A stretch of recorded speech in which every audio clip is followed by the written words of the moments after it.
வணக்கம், welcome to காப்பியாஸ் village kitchens. இன்னைக்கு நம்ம யூடியூப்ல நம்மளுடைய வீடியோஸை எப்படி அதிகமாக வியூஸ் போக வைக்கிறது அப்படின்றது தான் நம்ம இன்னைக்கு பார்க்க போகிறோம். இதில் முக்கியமான ஒரு 2-3 விஷயத்தை நான் எக்ஸ்பீரியன்ஸ் பண்ணிட்டேன்.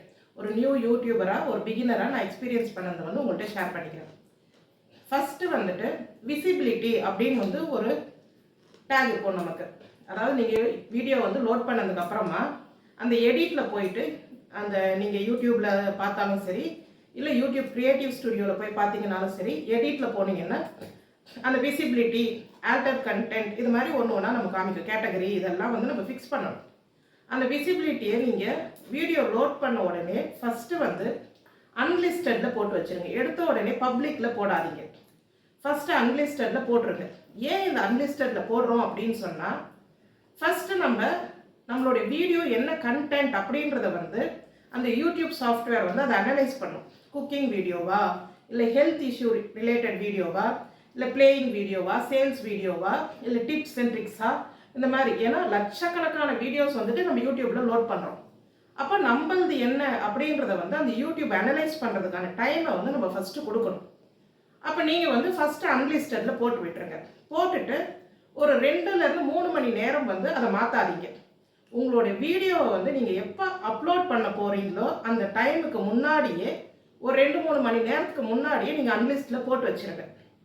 ஸோ உங்களது ஒரு ஹெல்த் இஷ்யூ ரிலேட்டட் வீடியோ, இல்லைன்னா உங்களது ஒரு குக்கிங் வீடியோ தான், இல்லை உங்களது ஒரு சேல்ஸ் சம்மந்தமான வீடியோ, இல்லை உங்களது குழந்தைகளுக்கான வீடியோ அப்படின்னா அந்த கேட்டகரியில் போயிட்டு அந்த சாஃப்ட்வேர் செக் பண்ணி அந்த கேட்டகரியில் கொண்டு போய் நம்ம வீடியோ பிளேஸ் பண்ணிடும்.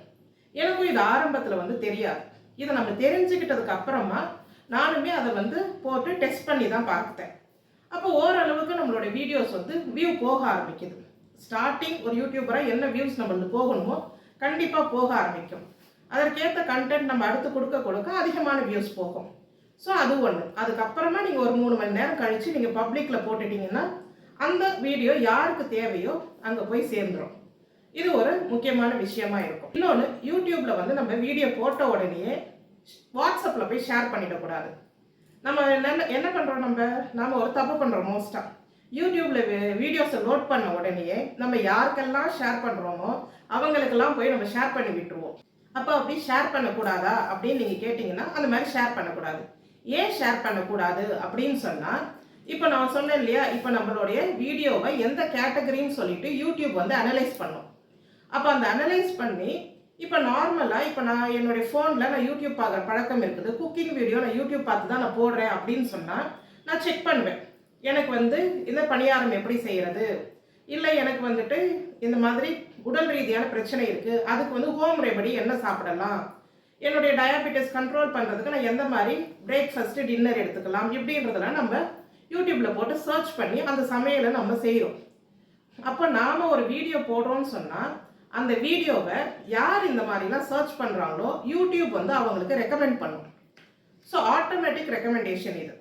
அப்போ அந்த வீடியோ அவங்களுக்கு போய் சேர்ந்து கரெக்டாக அவங்களுக்கு பயன்படும்னா அந்த வீடியோ மூவ் ஆகும். சில வீடியோவில் நம்ம பார்ப்போம், கொஞ்சம் ஒரு 2-3 நாள் கழிச்சு கூட கொஞ்சம் பிக்கப் ஆகும், 1 மாதம் கழிச்சு கூட பிக்கப் ஆகும். என்னோட எக்ஸ்பீரியன்ஸ்லேயே நான் அதை பார்த்துருக்குறேன். அந்த மாதிரி யூடியூபே ரெக்கமெண்ட் பண்ணுறதுக்கு முன்னாடி நாம் கொண்டு போய் நிறைய இடத்துல ஷேர் பண்ணிட்டோம்னு சொன்னால் இம்ப்ரெஷன் ரேட் நமக்கு குறைய ஆரம்பிச்சிடும். அது என்ன இம்ப்ரெஷன் ரேட்டு அப்படின்னு கேட்பீங்க. இப்போ நம்மளுடைய வீடியோ ஒரு 100 இடத்துல ஷேர் பண்ணுறாங்க அப்படின்னு சொன்னால் அதில் ஒரு 10 பேர் தான் பார்க்குறாங்க அப்படின்னா அந்த 100க்கு 10 தான் அந்த இம்ப்ரெஷனு. நமக்கு அந்த இம்ப்ரெஷன் ரேட் நீங்கள் பார்த்தீங்கன்னா 10க்கு கொடுப்பாங்க நம்ம வீடியோஸில். அப்போ 10 பேருக்கு போது அதில் ஒருத்தர் தான் பார்க்குறாங்கன்னா 10ல் 1, அது 1:10 அந்த ரேஷியோவில் அந்த இம்ப்ரெஷன் ரேட் இருக்கும். இது ஏன் முக்கியம் அப்படின்னு சொன்னால், இப்போ நாம் நிறைய குரூப்ஸில் அதை கொண்டு போய் ஷேர் பண்ணிட்டோம்னா கண்டிப்பாக எல்லாரும் அதை பார்த்துட மாட்டாங்க.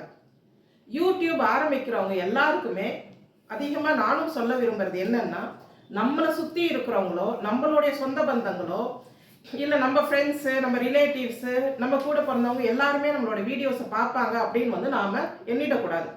கண்டிப்பாக அதில் 90% நடக்கவே நடக்காது. அப்போது யாருக்கு தேவையோ அவங்க தான் அதை பார்ப்பாங்க. ஸோ நமக்குன்னு ஒரு ஜானர் இருக்கும். எந்த ஜானர் எந்த கேட்டகரியை வந்து மக்களை நம்ம போய் ரீச் பண்ணுறோமோ அவங்களுக்கு தேவையான வீடியோஸை நம்ம ஒரே மாதிரி போட்டுக்கிட்டு வந்தாலே போதும். அதனால அவங்களுக்கு ரெக்கமெண்ட் பண்ணுறத போய் அவங்க பார்ப்பாங்க. ஸோ இப்போ நம்ம தேவையில்லாமல் எல்லாருக்கும் வந்து சர்க்குலேட் பண்ண வந்து என்ன ஆகும், அப்போ யூடியூப் வந்து அது ஒரு 10 பேருக்கு சர்க்குலேட் பண்ணியிருக்கோம். இப்போ நான் வந்து ஒரு 50 பேருக்கு சர்க்குலேட் பண்ணியிருப்பேன் அதுக்குள்ள. அப்போது 50 பேரில் 2 பேர் தான் அதை ஓப்பன் பண்ணுறாங்க அப்படின்னா அந்த இம்ப்ரெஷன் ரேட் வந்துட்டு 2:50 ஆகிடும். ரொம்ப குறைவான இம்ப்ரெஷன் ரேட்டாக போயிடும். அப்போ அந்த யூடியூப் என்ன நினச்சிக்கும், அப்போ இந்த வீடியோ வந்து யாருக்கும் பிடிக்கல பொழுது, இம்ப்ரெஷன் ரேட் ரொம்ப குறைவாக இருக்குது அப்படின்னு அதை ரெக்கமெண்ட் பண்ணுறதை நிறுத்திடும். அது அதுக்கு மேலே ரெக்கமெண்ட் பண்ணாது. இதனால தான் அந்த இம்ப்ரெஷன் ரேட்டையும் நாம் கொஞ்சம் கவனத்தில் எடுத்துக்கணும். நம்ம யூடியூப்பில் போட்ட உடனே வேணும்னா நீங்கள் ஸ்டேட்டஸில் காமனாக வச்சுருங்க. அது வந்து யார் விருப்பப்படுறாங்களோ அந்த லிங்க்கை மட்டும் ஓப்பன் பண்ணட்டும், விருப்பப்படுறவங்க அவங்க பார்த்துக்கிட்டோம், அவ்வளோதான். ஸ்டேட்டஸ் பார்க்குறதுல ஒரு பிரச்சனையும் இல்லை. ஸோ இதை பண்ணலாம். ஒரு நாள் 2 நாள் கழித்த பிறகு நீங்கள் வந்து அதை வந்து நீங்கள் ஷேர் பண்ணலாம். ஏன்னா அது ஏற்கனவே யூடியூப் வந்து ரெக்கமெண்ட் பண்ணியிருக்கோம். அதுக்கப்புறமா நீங்கள் வந்து ஷேர் பண்ணலாம். ஸோ இது மாதிரி சின்ன சின்ன விஷயம்தான். நான் என்னோட எக்ஸ்பீரியன்ஸில் நான் தெரிஞ்சுக்கிட்டதை உங்களுக்கு சொல்கிறேன். இப்போ ஒரு மாதமாக யூடியூப்பில் நமக்கு ஆல்டர்ட் கண்டென்ட் அப்படின்ற ஒரு ஆப்ஷன் கொடுக்குறாங்க. ஏன் அந்த ஆல்டர்ட் கண்டென்ட் கொடுக்குறாங்க அப்படின்னு சொன்னால், சில பேர் வந்துட்டு இப்போ பெரிய பர்சனாலிட்டிஸ் அவங்களதெல்லாம் வந்துட்டு பேசினதை எடுத்து நம்ம யூடியூப்பில் ஷார்ட்ஸில் போடுவோம், இல்லை நம்ம வீடியோ துணைக்காக அதை யூஸ் பண்ணுவோம். அவங்களுடைய அந்த கார்ட்டூனு அனிமேஷன் இதெல்லாம் யூஸ் பண்ணுவோம். அது வந்து அவங்களுடைய வாய்ஸ்லேயே நம்ம ஒரிஜினலாக யூஸ் பண்ணுறோமா, இல்லை அதை வந்து நான் ஃபேக் பண்ணி டியூப்ளிகேட்டாக யூஸ் பண்ணுறேன்னா அப்படின்றத ஐடென்டிஃபை பண்ணுறதுக்காக தான் யூடியூப் வந்து இப்போ அதை வச்சுருக்குது. சில பேர் வந்து அதுக்கு காப்பிரைட்டு கிளைம் பண்ணியிருப்பாங்க, அதை யூஸ் பண்ணக்கூடாது அப்படின்ட்டு. அதனால் நாம் வந்து அது மாதிரி யூஸ் பண்ணுறோன்னு சொன்னால், ஒரிஜினலாகவே நம்ம யூஸ் பண்ணிட்டோன்னு சொன்னால் ஆல்டர் கண்டென்ட்டில் வந்து நோன் கொடுத்துடலாம். நான் அப்படியே இருக்கிறத போட்டிருக்கேன், இல்லை அவங்க போட்டதில் நான் கொஞ்சம் சேஞ்சஸ் பண்ணியிருக்கிறேன், அவங்க வாய்ஸ் எடுத்துகிட்டு நான் வேறு வாய்ஸ் கொடுத்துருக்குறேன், இல்லை அவங்களுடைய அனிமேஷனில் நான் நடுவில் வேறு அனிமேஷன் பண்ணுறேன் அப்படின்னு சொன்னால் எஸ், ஆல்டர் கண்டென்ட்டில் எஸ்ன்னு போடணும். இது வந்து ஒரு முக்கியமான விஷயம். அதே மாதிரி கேட்டகரி, அடுத்து வந்து கடைசியாக நமக்கு கேட்டகரி கேட்கும். உங்கள் வீடியோ எந்த கேட்டகரி? நம்ம நார்மலாக வந்து பீப்புள் அண்ட் பிளாக்ஸில் தான் போடுவோம், மக்கள் சார்ந்தது அப்படின்னா. இல்லை காரு வெஹிக்கிள்ஸ் சம்மந்தப்பட்டது அப்படின்னா அதில் பண்ணணும். பெட்ஸ் சம்மந்தப்பட்டதுன்னா அந்த கேட்டகரி செலக்ட் பண்ணணும்.